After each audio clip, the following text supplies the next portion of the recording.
Bonjour à tous. Bienvenue dans ce nouveau numéro Analyse Hebdo.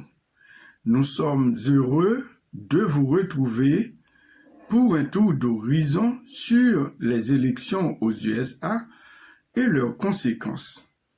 Avant de commencer, je vous rappelle que vous pouvez vous abonner à ma chaîne, analyser, commenter et partager. Je vous reviens dans un instant pour la suite de l'émission.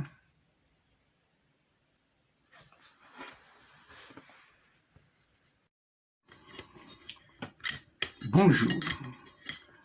Les États-Unis d'Amérique, les élections du 3 novembre 2020. En a-t-on à gagner ou à perdre? En tout cas, c'est la question que tout le monde se pose.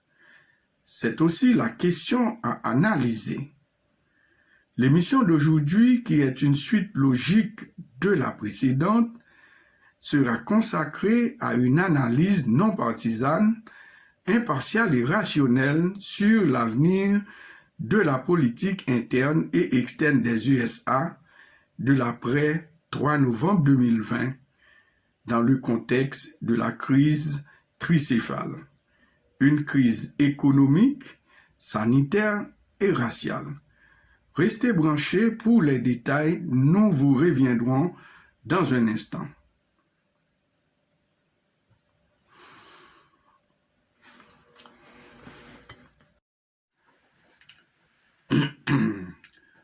Mesdames, Messieurs, Derrichef, bonjour. Les élections du 3 novembre 2020 aux États-Unis d'Amérique nous concernent tous.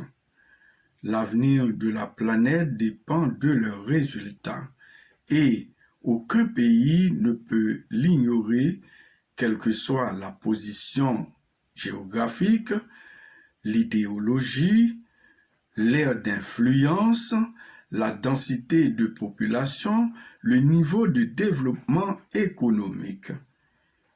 Chaque pays est plus ou moins concerné pour la seule et simple raison que les États-Unis d'Amérique restent et demeurent la plus grande puissance de la planète au niveau économique, politique, militaire et diplomatique. Ces influences sur les nations sont incontournables. Les élections du 3 novembre 2020, basculées dans un camp ou dans un autre camp, vont affecter considérablement tous les pays. Dès lors, une question demeure. Marchera-t-on vers un statu quo ante ou vers un nouvel ordre mondial porteur de grands changements? Voyons maintenant les conflits larvés dont les États-Unis d'Amérique sont impliqués dans le monde et qui attendent des réponses immédiates.